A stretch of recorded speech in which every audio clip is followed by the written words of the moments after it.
Hello techies. Welcome to Java with Harris channel. Now, today our topic is AWS EFS. EFS stands for, Elastic File System, and this EFS is, it's a network file system. It is, and then, um, and basically what we can do, we can mount, our data to many EC2 instances. Example, like, let's say EBS volumes, which we discussed earlier topics. So EBS volumes are specific to one availability zone. Let's say if you create an EBS volume, we cannot share the same volume of data by default to the other availability zone instances. That is a thing, right, over there. But if you create any uh, volume, and it should be by default available to the all the availability zones, multi availability zone basically. So we can, the NFS is the best choice, sorry, EFS is the best choice for that. Okay, so it's a main thing is like here, it's a high available, scalable, and even of course it's expensive. And also one thing here, whatever we can use, we need to pay that much only. That is important kind of thing. And moreover, here, we can share data between the instances. That's the reason. Main important point here, we need to remember that it works on basically compatible with only Linux based, but not for the Windows. Okay, without delay, we can go to the practicals and see how this EFS is available for multi-zone, right? So let's go to the AWS and search for the EFS, and this is the EFS, and I'm coming back here and create a new file system. But before creating, what I gonna do, I gonna create a security group first, then I'll come back here. So, or else we can create, no problem here as well. Just create a file system. So I'm going to give some name, my EFS. So that is my EFS one, and I'm going to customize. So here in the customization, you can see the file system. I'm going to use regional instead of one zone. I have selected the one particular region. So the region by default, whatever the region I have, so it comes by default. So of course here enable automatic backups. That is true, and then the life cycle management is 30 days. And then last scene, it is also 30 days for transition. Of course, the transition standards is on first time access should comes.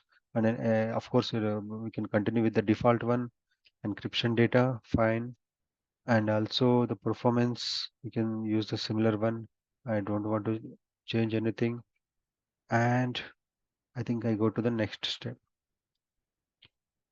And next step here, we can customize this particular thing. So instead of going to the default security group for all the cases, what I'm going to do, I'm going to create a new security group, and I come back here. So just to click on the new tab and comes back here, and I'm going to EC2 instance. Over there, what I'm going to do, I'm going to select the security groups. So just come back to network sections, select the security groups. What I'm going to do, I'm going to create a new security group, and name it as my EFS, my EFS security, something like this. EFS security group, something like this, any name we can give. And what I'm going to do, outbound traffic is by default all traffics, that's fine. And Inbound traffics, what I'm going to do, I'm going to select SSH and giving for anywhere. And also what I'm going to do, I'm going to NFS network file system, and then I'm going to customize, going to give anywhere. That's fine. I'm going to give something like this, and finally trying to create a security group. Yes, security group is created, and we can see the name it's called my security group has been, my EFS security group has been created. And come back to the EFS section, and I think it won't be available by default, right? It won't be available by default. So what I gonna do, I gonna just reload the page. Of course, it comes from the beginning, but everything is selected, whatever the previous selection still there here. So my EFS is the name, and then enable backups, and everything is fine. And transition standards, like from the first access, I'm going to do this one, enhancements, and everything is fine. And go to the next section. And here go with the default VPC. It's fine. Here, what I gonna do? I gonna do practice for, let's say if I create, EFS for, I mean to say this EFS is should be available between the zones. Like I don't want to do practice for all the three, so just two is fine. But anyway, let's keep it, no problem here if we keep it all. So what I gonna do, instead of default security group, I gonna select. Now you can see,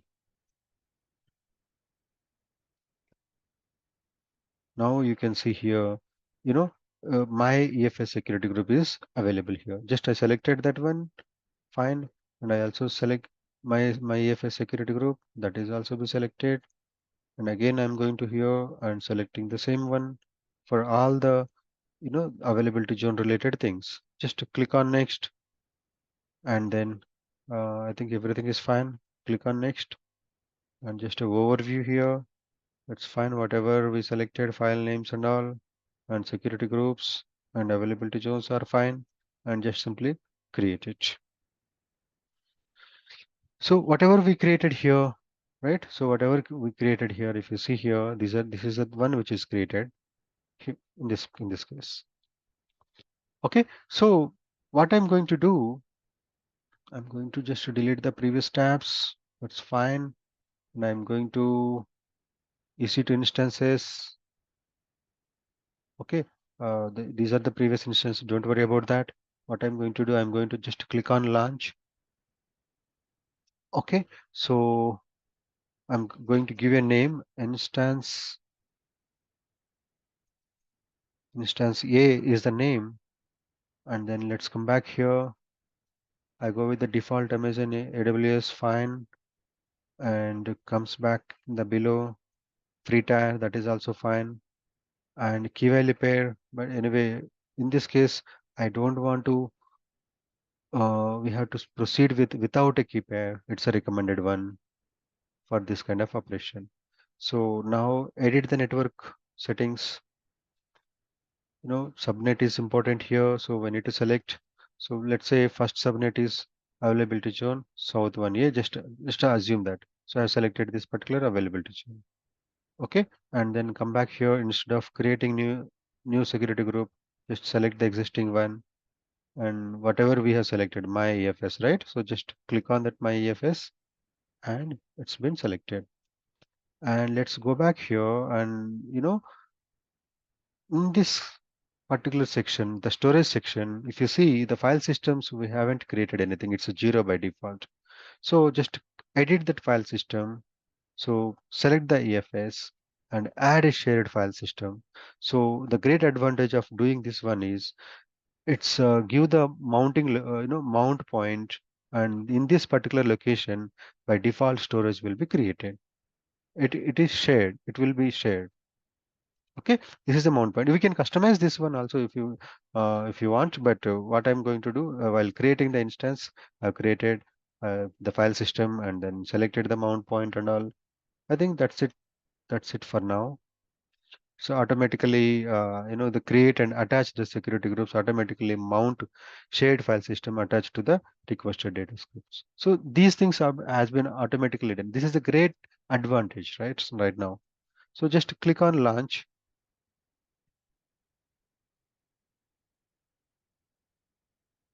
So it is launching now. Uh,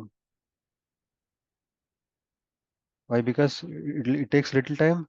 Only reason is, we have asked uh, EFS, like network file system. I mean to say the mount related, uh, whatever the storage, right? So that's we have selected. That is the reason it takes little time. So please wait for some time. I think let me click on the instance. So just to reload it, and it's running and initializing anyway. So what I'm going to do, I am going to launch one more instance meantime in different availability zone. Just click on launch. So here I'm going to give name instance B. It is the name which I'm going to give here, and application the similar one.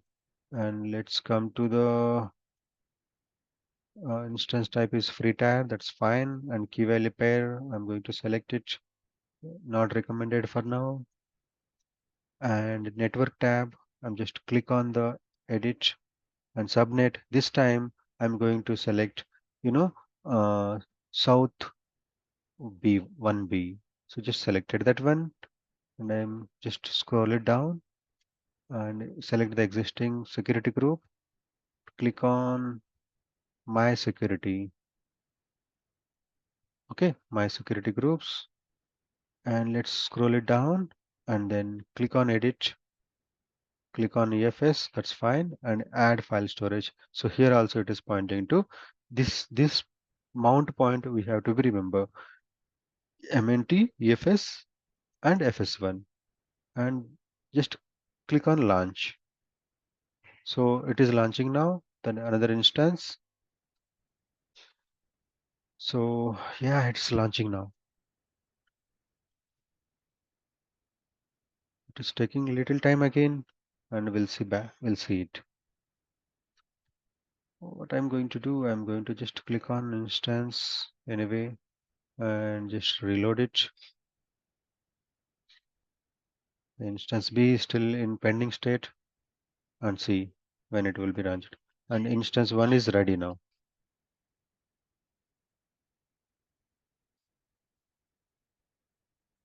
So it's running. I think it's instance B still initializing. Just give some time for initializing. Meantime, what I'm going to do, I'm going to select instance A and click on connect.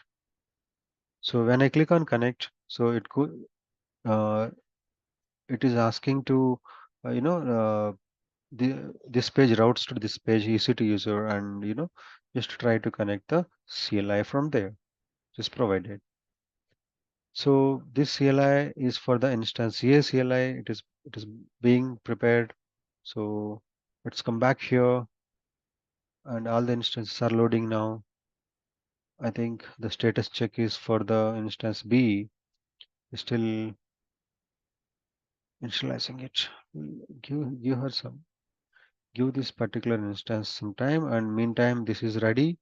And what I can do, ls slash mnt efs fs1.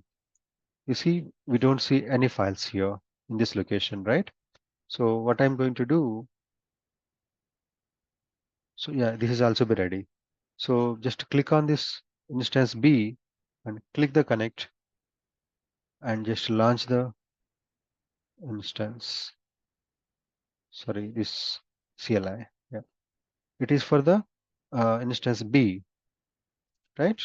So yeah, here also what we can do, ls EFS, sorry, MNT, EFS, FS1, and see, we don't see any files, right? So what I'm going to do in this instance A, sudo su, and then what I'm going to echo, welcome to Java with Harris channel, Harris AWS section. Okay, and I'm using this text and trying to create a file, mnt EFS fs1, just welcome.txt is the file which I'm creating. And if you see that one, ls, or else we can cat it, right? Cat slash mnt EFS fs1 and welcome.txt. You see the file is there, which we have just created in the instance A. And let's go to the instance B and just click the same thing. You see instance B, the same file is available in this zone, right? So what we understood, even though if you want to see here, these two, instance A and instance B, we have selected two different network zone. Let's say instance B is in availability zone south 1B, and whereas instance A, if you see here, go to the network section and expand here little down here, you see that it's south 1A. So even though these two are two different locations, but whereas the files are sharing between them, right? It's a beauty. That's it, guys. Hope you enjoyed, and we can go to next section. Okay. Thanks for watching. Bye bye.